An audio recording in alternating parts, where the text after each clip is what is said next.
So you really want to know how to get gypped on PC hardware on a site like eBay? Doesn't take very much effort. I bought a GTX 1080 cooler, just the cooler, and at first glance you might be thinking, all right, that's cool. I mean, I hope you have the PCB. Obviously I do. It's sitting right here in this water block and I haven't been able to use the card because it's in a water block and I haven't custom cooled in quite a while. So I decided to go back to stock. I ended up ditching the old coolers I had. Actually, they were EVGA coolers at the time, but they used the reference PCB, so I decided to just go full reference in this case. Problem with this cooler though, I mean, again, from far away it looks fine, but there are some imperfections, cuts, scratches all over the shroud that makes me wonder what the heck the previous owner did with this card.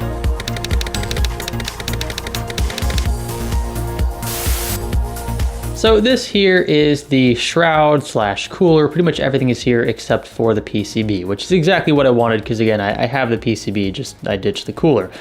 Problem with this is, for one, you can see we've got some very ominous scratches that are kind of just all over. It looks like he keyed this. You know, like when you key a car, he just like, looks like he took a Phillips screwdriver and just slapped the thing over and over and over. So that's a little distasteful. There's scratches along the rest of the shroud. It just doesn't look pretty. I think I'm gonna have to take this apart and paint the shroud, which I've done before. It won't be an issue. The only problem is getting paint off of the GTX 1080 logo. We want to keep that reflective, and if we paint over that, it's not gonna look as great. Also, on this side, this is your back plate, right? Only there are several screws missing, including 1, 2, 3 around the GPU. We're missing 2 big screws on this side, 1 and 1.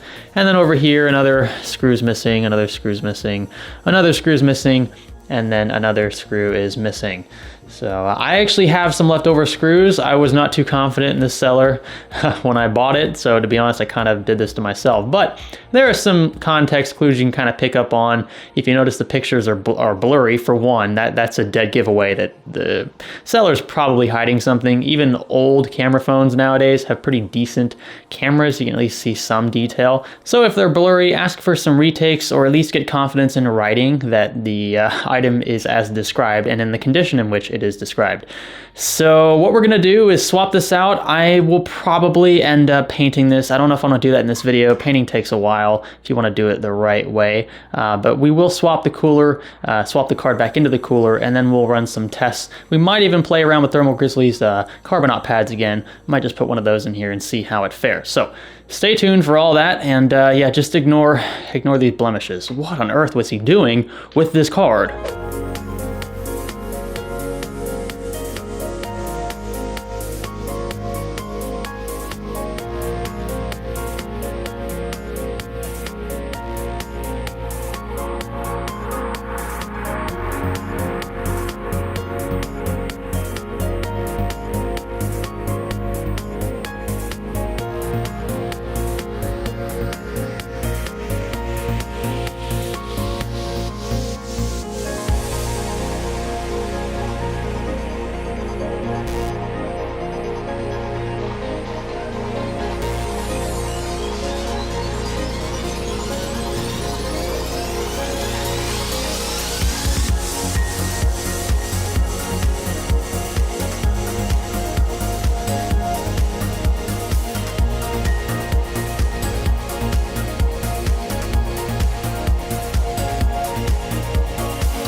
All right, so quick switch to the phone. I'm in the garage right now, and you can see I've repainted everything.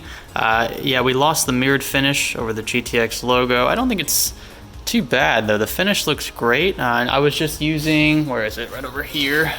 Not Clorox disinfecting wipes. I was using just Rust-Oleum high performance enamel. I actually use this in another project that you'll probably see in the future, but this is good stuff. And then I also painted the back piece. Remember, it was really scratched right back here.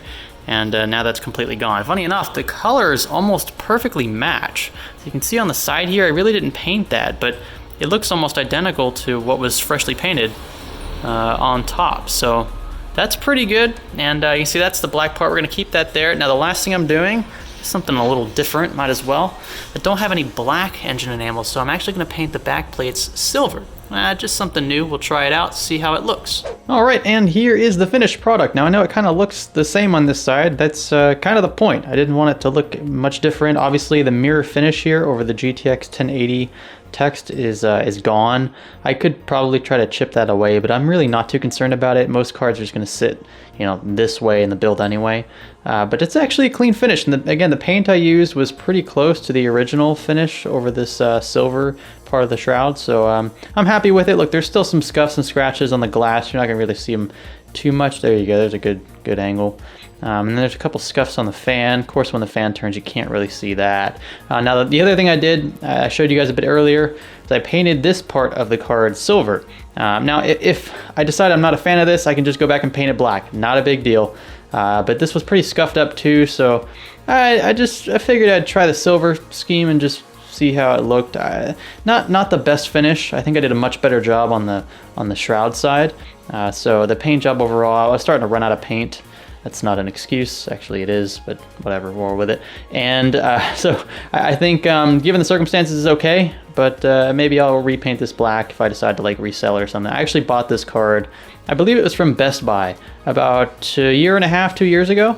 So it's still doing well, but we do need to confirm that the card actually works and that everything temp-wise is in check. So let's plug this into a system and make sure. All right, and you can see our score right there is 15,136. Now for those of you who were pretty keen on the subtle details of the PCB, this is actually a GTX 1070 PCB with the 1080 cooler. They're basically the exact same card. There's small differences on the board, but for the most part, that's why you can use the same cooler for both.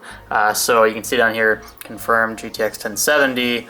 We have the 9900K in here, so that's kind of why our score is what it is. So that was totally my bad to begin with. I thought this was a 1080. I actually have two other 1080s here, and these two, I thought I bought a third one. One of these I bought on eBay for like 300 bucks, and I thought I had two more boards. I'm not sure where the other board is. We'll figure out what what happened to that. But anyway, doesn't really matter. I mean, I'm gonna keep this for myself. I guess I'll have to switch that shroud out to a 1070 shroud if I ever want to resell it. But I thought that was a 1080. Whoop-de-doo. Good thing is we got it working. It's air cooled now, and it looks pretty darn good in my opinion. Okay, so yeah, that was a little embarrassing, but we got the job done that we needed to get done in this video. I hope you enjoyed it. Just something off the cuff I wanted to do, a little project. You got to see the painting, at least the finished product. And yeah, we'll move on from here. Next video should be one that you'll really enjoy, actually a budget-oriented PC build. It's gonna look really good, I think, given the amount of money we're gonna spend on the parts. So stay tuned for that and more content here on Science Studio. If you guys like this video, thumbs up. You know what to do. Thumbs down for the opposite. Click that red subscribe button if you haven't already. Become a member if you're feeling especially fancy. I do appreciate all of your support. This is Science Studio. Thanks for watching, and thanks for learning with us.